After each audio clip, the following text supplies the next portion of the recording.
Muy bienvenidos a una nueva prédica de Jóvenes FC.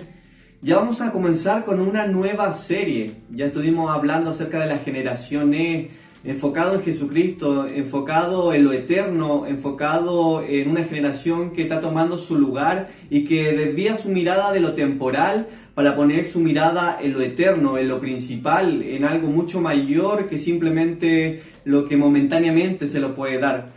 Y hoy entendemos que debemos profundizar aún más en el conocimiento de Jesucristo para poder vivir una vida completa en Él, poder conocer su característica, porque tenemos que preguntarnos ¿quién es realmente Jesucristo para nosotros?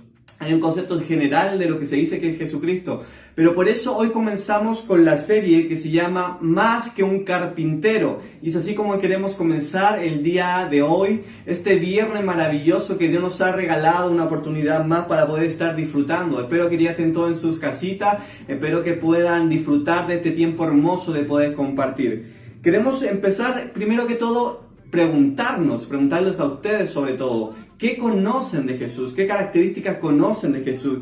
¿Qué caras de Jesús quizás conocemos? Quizás hemos conocido a Jesús como carpintero, Jesús como sanador, Jesús como un profeta, Jesús como salvador, Jesús quizás como el manso y humilde, Jesús como el novio, Jesús glorificado. ¡Wow! Qué importante ver cada una de las características. Aquí simplemente nombré algunas de muchas características que Jesús nos puede mostrar en la vida. Hay muchas cosas que nosotros debemos aprender a analizar, aprender a disfrutar de Jesucristo. Debemos ir aún más profundo. Jesucristo en este tiempo quiere que nosotros conozcamos más de Él. El tema es que muchas veces estamos conociendo muchas cosas generales de Jesús, pero Él quiere que vayamos en cosas puntuales acerca de Él. Conocer su hermosura en su rostro, conocer ese como habla Apocalipsis, ese hombre con llamas de fuego, ese hombre con su cabello blanco, ese hombre que en su boca hay una espada. Pero para poder conocer también a ese Jesucristo tenemos que ir paso a paso identificando las características de Jesucristo.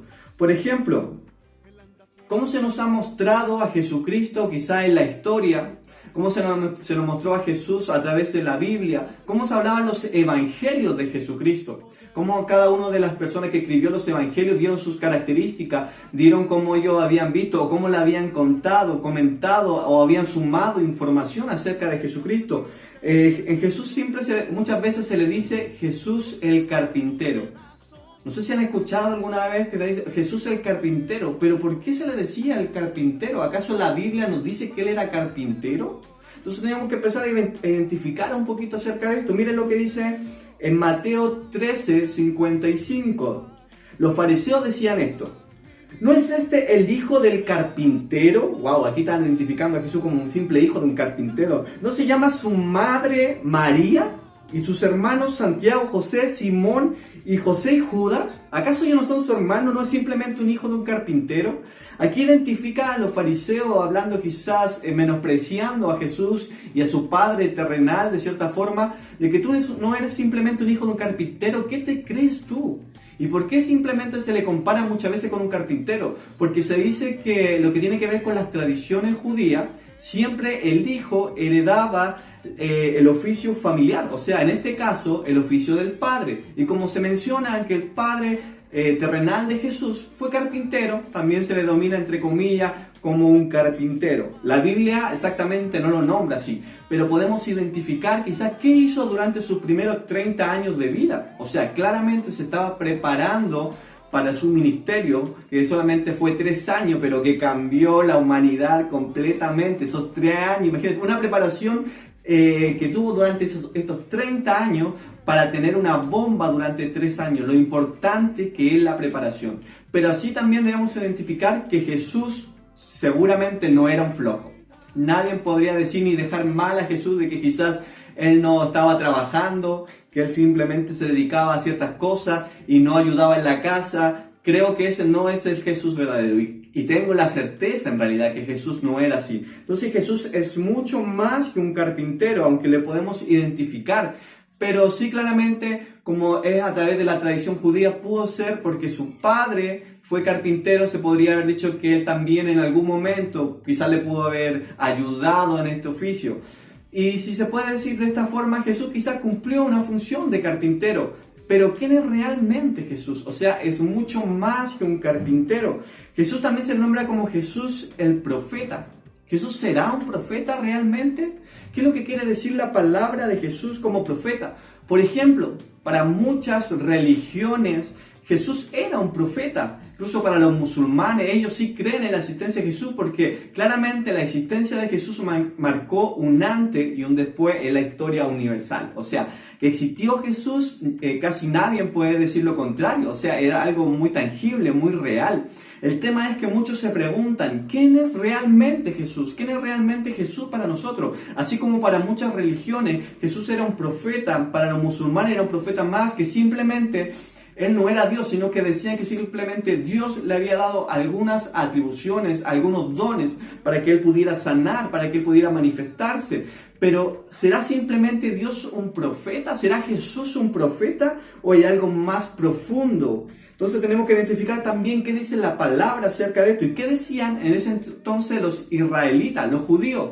¿Cómo identificaban a Jesús? Miren, en Mateo 16, del 13 al 14, lo identificaban y cuando preguntaban, ¿qué dice la gente? Jesús diciéndole a sus discípulos, ¿qué dice la gente que soy yo? Uno le dice, mira, algunos me dicen que tú puedes ser Elías, otro me dice que tú puedes ser Juan el Bautista, otro me dice que tú eres Jeremías. O sea, lo estaban comparando con profetas. Y claramente veían el poder sobreabundante de Jesucristo y no sabían con qué compararlo, porque en la historia nunca había existido alguien como Jesucristo y su mente no calzaba, su mente no podía entrar en lo que era realmente Jesucristo.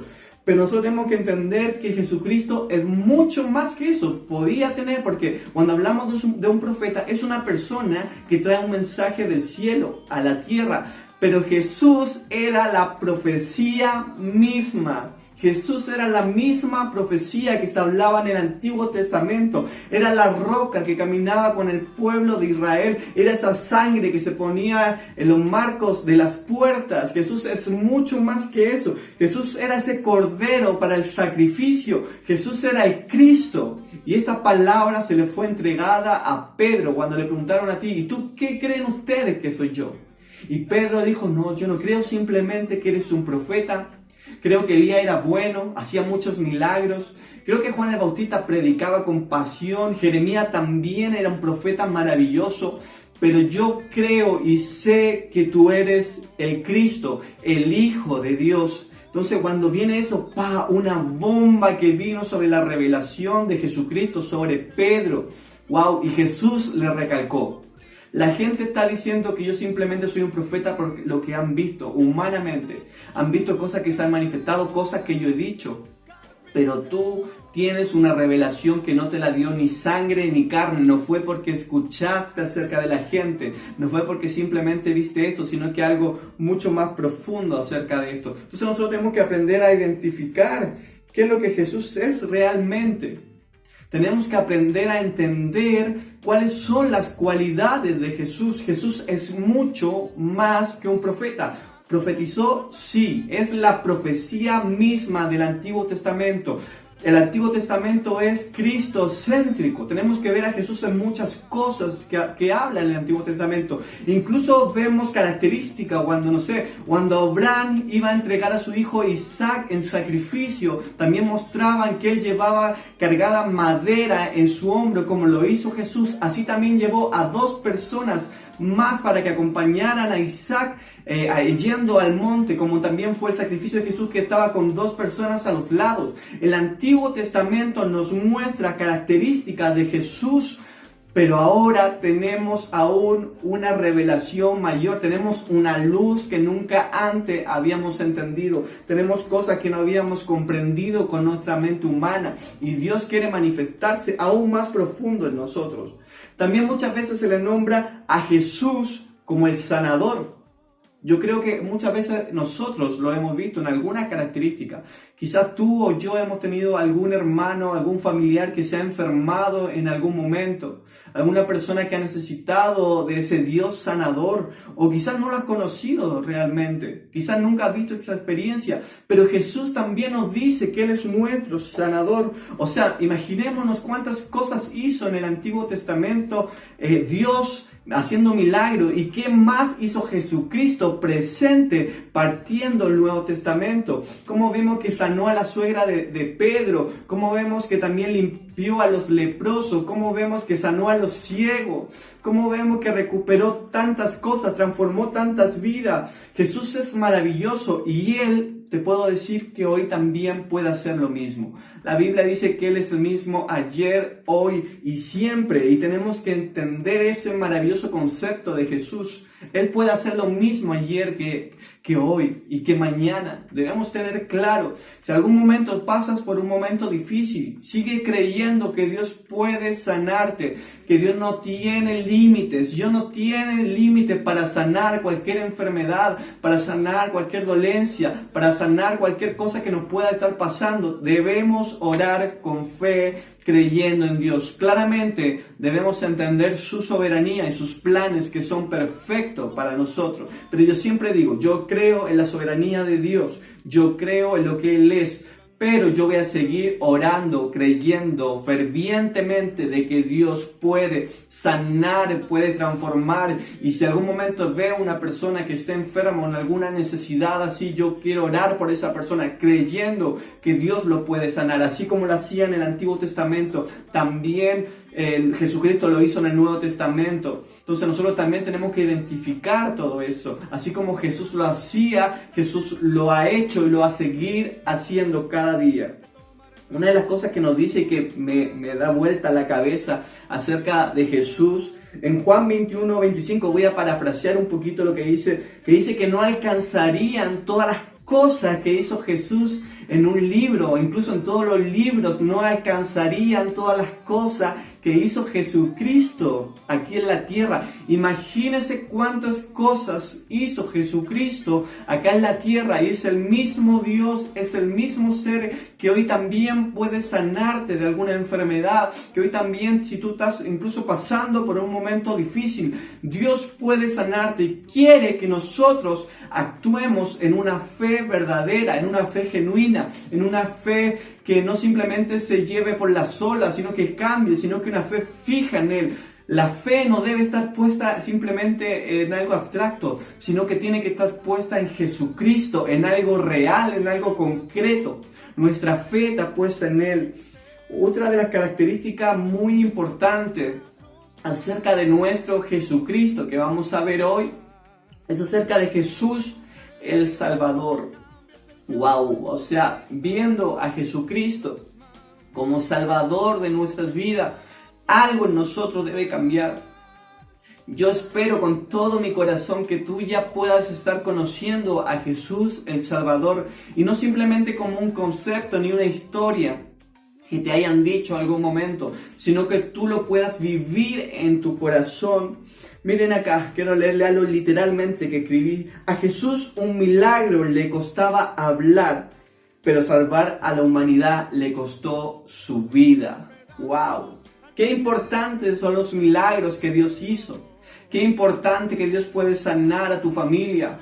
Qué importante que si estás pasando por un momento difícil de salud o de cualquier área, Dios puede transformar ese momento. Pero más importante fue lo que Él ya hizo por nosotros en la cruz. ¿Conocemos realmente al Jesús crucificado?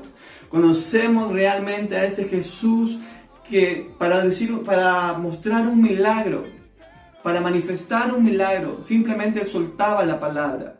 Pero no fue lo mismo por tu vida y por mi vida. Debía ser algo mucho más profundo, y fue entregar su vida por nosotros. Los milagros son maravillosos, los milagros son hermosos, pero la salvación es mucho mejor. Miren, los milagros y las profecías son valiosas, pero la salvación no tiene precio. Quería leérselo literalmente, lo que Dios puso en mi corazón. Los milagros y las profecías son valiosas, son hermosas, son espectaculares, son necesarias para la edificación del cuerpo, de la iglesia, de nosotros. Pero la salvación no tiene precio, no hay forma en que tú o yo podamos pagar lo que Jesús hizo en la cruz. Él vino a salvar y reconciliar con el Padre todo lo que se había perdido, todas nuestras vidas que estaban desorientadas, toda nuestra vida que la Biblia dice que la paga del pecado es la muerte. Tú y yo debíamos morir, debíamos pagar por eso. Porque transgredimos las normas, la ley, y cuando la ley se transgrede, así como en lo natural, si nosotros vamos en una carretera y transgredimos ciertas normas en un vehículo, o vamos en la calle y pasamos en un vehículo un semáforo en rojo y nos ve la policía, nos ven los carabineros, los van a poner en parte seguramente, los van a parar y pedir los papeles y decir usted tiene una multa porque transgredió una ley. Y le digo, nosotros hemos transgredido muchas leyes de lo que estaban estipuladas para poder guiarnos. Pero el Padre sabía y se entendía que muchas de las cosas no íbamos a poder cumplir, pero alguien debía pagar. Porque la Biblia no se contradice y decía que la paga del pecado es la muerte. Entonces alguien debía morir por nosotros. Y ahí apareció ese Jesús Salvador sobre nosotros. Porque te digo algo, si Jesús simplemente hubiese venido para profetizar, que sí claramente profetizaba, hablaba cosas, misterios del cielo en la tierra. Si hubiese venido simplemente a sanar, es algo maravilloso. Hubiese sido uno más simplemente porque también otros profetizaban, también otros sanaban. El Antiguo Testamento está lleno de gente que pudo Dios manifestarse a través de estos dones, de la profecía, a través de la sanidad. Pero Jesús es mucho más que eso. Jesús es nuestro Salvador. No debemos limitar a Dios a lo que nuestra mente humana dice o cree. Dios quiere mostrarse aún más profundo en nosotros. Dios quiere manifestarse de una manera sobrenatural sobre nuestras vidas. Quiere ir más profundo. Quiere que conozcamos su rostro. Quiere que veamos su belleza. La belleza de Jesús es completamente diferente quizás a la que nosotros estamos acostumbrados o queremos ver. Su belleza yo la veo en un rostro desfigurado por mi vida, la veo en una espalda latigada, látigo tras látigo en su espalda, por mis pecados, por mis culpas, por mis transgresiones, como dice Isaías.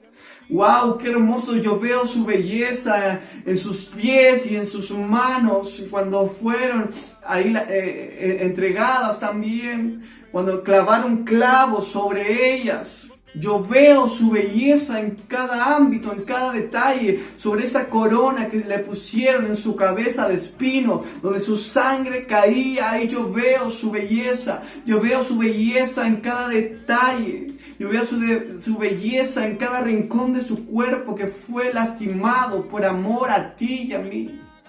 ¿Dónde tú estás viendo la belleza? ¿Qué te ha ofrecido el sistema? ¿Qué belleza estás viendo? Simplemente en lo superficial nos hemos metido, en cosas simplemente pasajeras. Pero la belleza verdadera está puesta en Jesús. ¿Qué belleza conoces tú verdaderamente? ¿Qué belleza tú conoces en realidad? Simplemente te has guiado por pequeñas cosas o simplemente la belleza que nos ha puesto la televisión, lo estándar que lo ha puesto la televisión de una belleza falsa. La belleza verdadera la vemos en el amor y el amor de Jesucristo es tan genuino, el amor del Padre es tan genuino, no es simplemente digo yo te amo, no, Él dijo de tal manera amó al mundo, de tal manera yo amé al mundo, dice el Padre que di a mi Hijo por ustedes. Ese es un amor tangible y verdadero. La belleza de Cristo se ve en sus llagas. Pero también hay una belleza aún más profunda que Cristo quiere mostrarse a tu vida. Y tiene que ver con un Cristo ya glorificado que vamos a ver más adelante. Vamos a profundizar aún más de ello. Pero sí quiero que empieces a conocer y ver en las Escrituras, como habla Apocalipsis, ese Cristo con los ojos como llamas de fuego que te penetran, que te absorbe. Ese Cristo maravilloso que su boca es como una espada. O sea, sus cabellos blancos. Ese Jesucristo también quiere mostrarte su vida, quiere mostrarte su belleza en plenitud. Quizás nunca vamos a poder comprender toda la belleza de Jesucristo. Quizás nunca vamos a poder conocer, entre comillas, todas las caras de Jesucristo. Pero Él quiere en este tiempo que tú vayas conociendo, que no simplemente te conformes con un Jesús el carpintero, con un Jesús el profeta, con un Jesús el sanador. Quiere que tú conozcas también que Él es el Salvador de tu vida. Quiere que tú conozcas también a Jesús como el novio, a Jesús como el Cordero, como el manso y humilde, Jesús el transformador, Jesús glorificado. Tantas características que vamos a empezar a ver y conocer de Jesús. Pero Dios quiere que tú pongas en disposición tu tiempo para Él. Que no te conformes simplemente con cosas pasajeras, sino que tú vayas mucho más allá. ¿Conocemos su mirada? ¿Conocemos realmente su rostro? O simplemente, como se nos ha dicho, a veces conocemos las manos de Jesús para sanar, pero no hemos visto su rostro, sus facciones. Para enamorarse de alguien necesitamos verlo. Necesitamos ver su rostro, su hermosura. Y cuando vemos esa hermosura que es completamente diferente a lo que nos pone Hollywood, a lo que nos pone la tele. Una hermosura de una persona que entrega todo por nosotros. Ese es nuestro Jesús. Espero que siempre puedas guardar esto en tu corazón, que puedas impregnarlo, que puedas profundizar en la belleza y la hermosura de Jesús y que Él es mucho más que un carpintero. Espero que esta prédica haya sido de edificación para tu vida. Si ha sido así, también te pedimos que puedas compartirlo con otras personas. Difunde siempre el Evangelio, predica el Evangelio a tiempo y fuera de tiempo. A tus compañeros, no te dé vergüenza, no te dé vergüenza. A ti te digo, no te dé vergüenza hablar de la belleza de Jesús, que es mucho más profunda y mucho más hermosa que cualquier cosa que el sistema te pueda ofrecer. Nos vemos en una nueva prédica de Jóvenes CFC. Que estén bien.